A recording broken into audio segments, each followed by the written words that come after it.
Hello, I'm with Breck Morgan at the AmFab Open House, November 2009.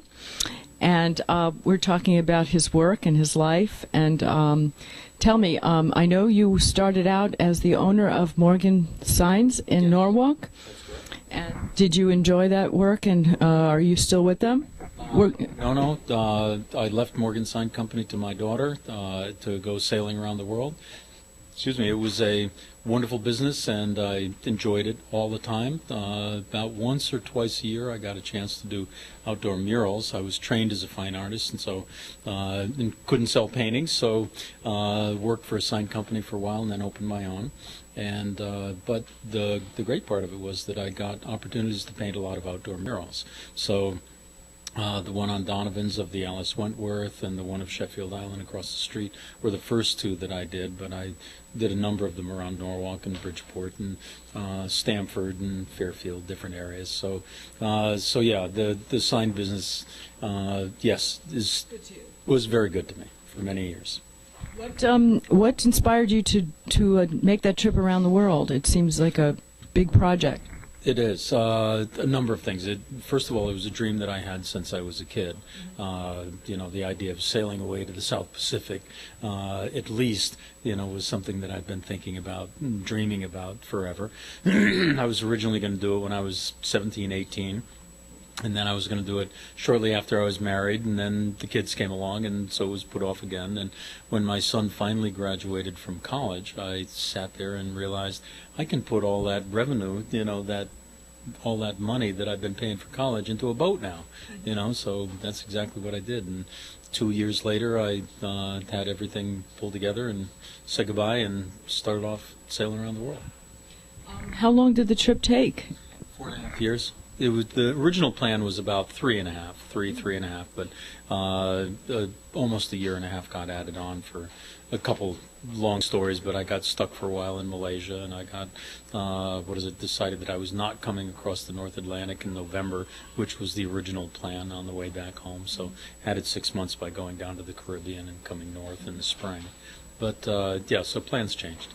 Did you determine the itinerary and you know, decide where you were going?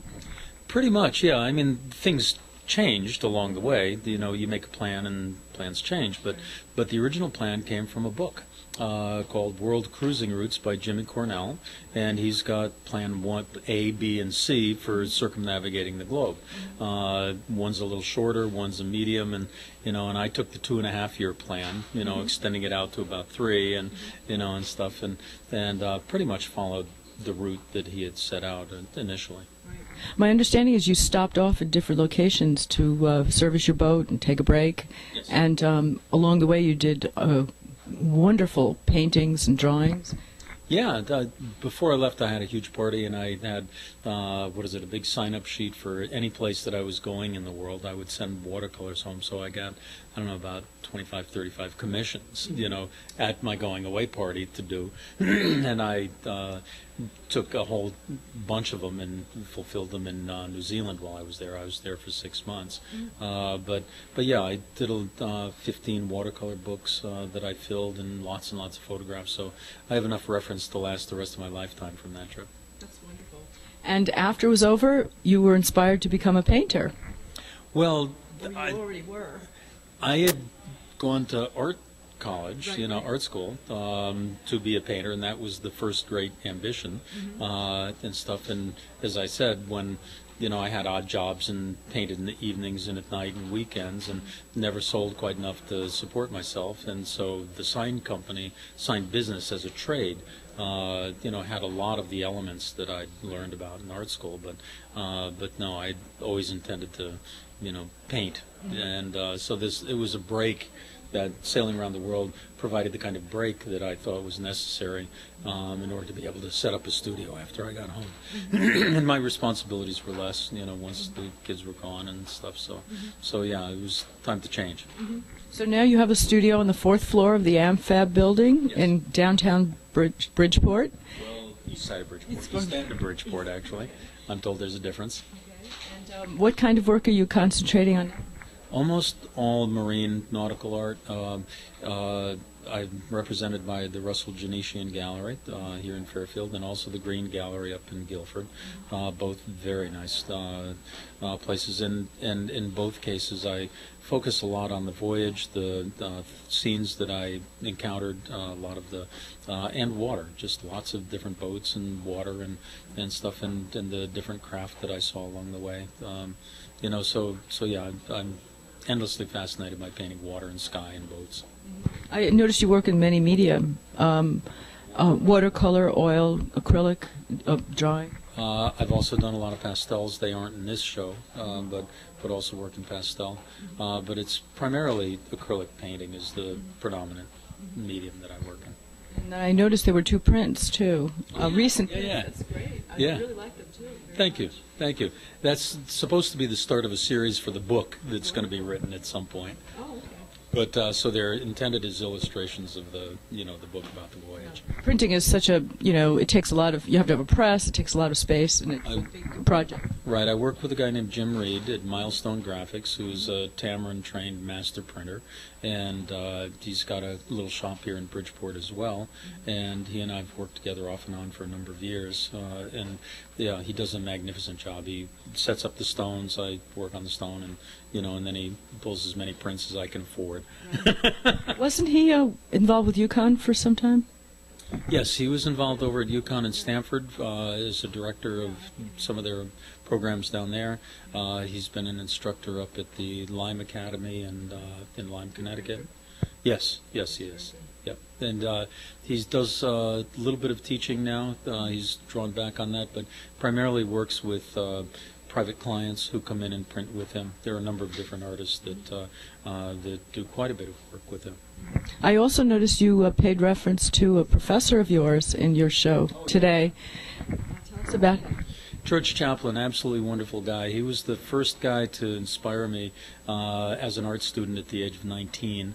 And, it was the Black Mountain Joseph Albers School of Instruction, which was all very mystical, break everything down, don't work with anything other than pure form. And, mass was George's thing. And it became this mystical quest to try and understand what did he mean, And because we do a lot of different drawings, and we tried to eliminate line and eliminate shape and stuff, and work with pure mass, and so it became kind of a Zen cone, and in the process saw drawing and the whole process of drawing very differently. He also was a painting instructor, and extremely good, very encouraging. He was definitely an inspiration, and I've gotten back in touch with him a number of years ago. And his work now, I think, is just stunning. I own 2 of his pieces, and I'm very happy to. And every chance I get, he's got his book, which is over on the table there, and try and promote his work too. Where do you see your work going in the near future, far future? I would love to be able to. I've got some painting heroes.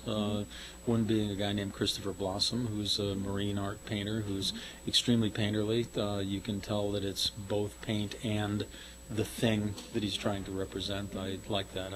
If it gets too photographic and you don't see the paint, I start getting nervous. But you can always tell that he's making a painting and that he's working with paint.